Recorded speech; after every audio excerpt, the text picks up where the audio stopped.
Ok, donc maintenant nous sommes rendus à la partie anti-couple, tail rotor, donc le tail gearbox. Donc ça c'est les pièces que nous avons besoin. Ce qu'on a à faire, on prend les bearings et puis on rentre les bearings à l'intérieur de ça. Et puis ça c'est le bearing qui va ici. Et de l'autre côté, ici il faut insérer de la façon qu'on le voit de cette façon-là. Ça c'est la façon dont cette partie-là va aller à l'intérieur du boom. Donc la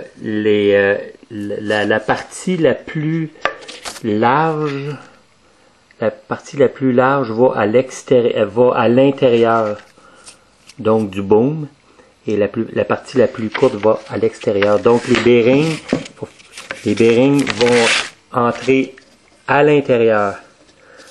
Donc ça, cette partie-là va aller à l'intérieur du boom. Donc par la suite, je prends l'arbre ou le shaft en anglais, et puis j'y insère d'un côté dans l'arbre. Il y a un petit groove qui va permettre de bloquer, d'empêcher la partie des tail rotors de s'enlever. Et l'autre partie ici, on remarque qu'il y a un petit trou. Et puis le petit trou va aller avec le petit trou qu'il y a ici. Donc on a aussi sur la petite poulie qui va serrer la courroie. Donc il y a un petit bearing. Ce petit bearing là va à l'intérieur de ça. Donc je vais y insérer le petit bearing, le petit roulement à billes. Ok, donc le petit roulement à billes a été inséré à l'intérieur. Donc par la suite, ce que je fais, c'est que on va prendre la grande fine, et puis on va lui insérer le boîtier, le tail case. Donc avec les deux tail case sont pareils. Donc, ces deux-là sont pareils. Donc on peut regarder le century. Là. Donc on peut placer pour que le century soit visible de cette façon-là. Ok.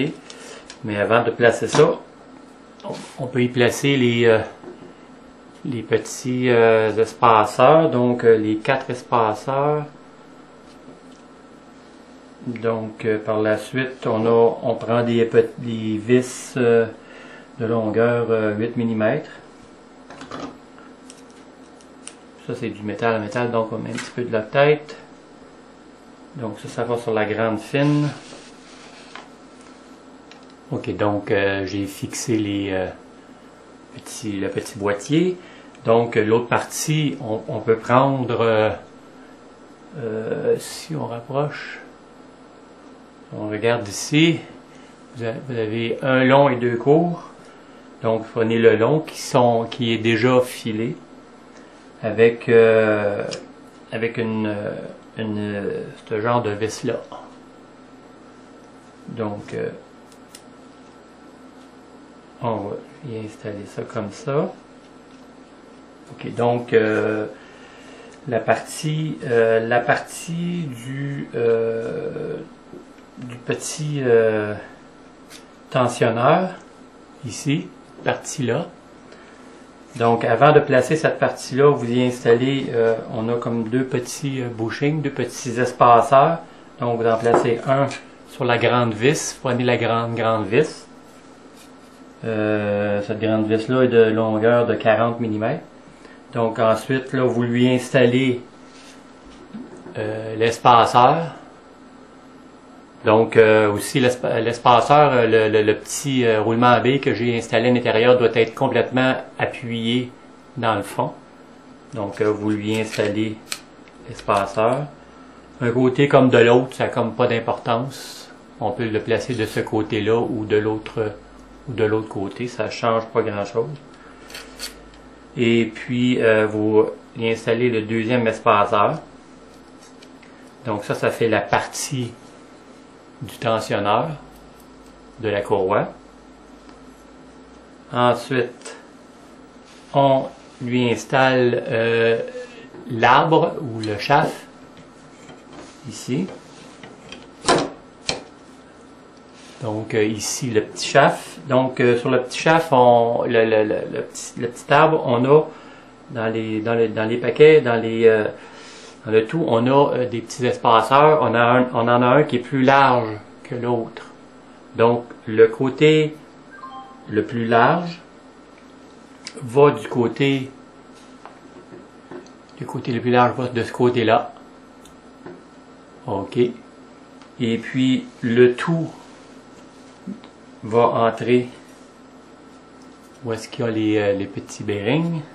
Donc c'est ça, il faut pas oublier de lui installer le petit set screw qui va dans le fond pour aller barrer la tige, sinon on va avoir un petit problème.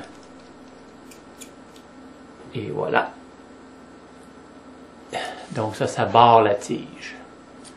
Ok, donc si on continue, on a le petit shaft qui rentre ici dans le bearing. Ok, donc j'ai placé les deux espaceurs ici, la petite poulie, le shaft, l'autre petit espaceur qui va de l'autre côté du shaft pour appuyer. Ok, donc là on est prêt à y installer la partie de la courroie. Ça vient de cette façon-là. Ok, donc là par la suite, on lui installe l'autre partie de l'autre côté. Donc en lui insérant l'autre partie du boîtier, donc c'est important de vérifier parce que sur le boom, sur le mât, vous avez remarqué, il y a comme des trous qui ont été faits par la compagnie qui s'insèrent dans les petites encoches, petites coches à l'intérieur des boîtiers. Vous avez remarqué, il y a comme une encoche, donc ça va à l'intérieur pour empêcher le mât de tourner dans cette partie-là.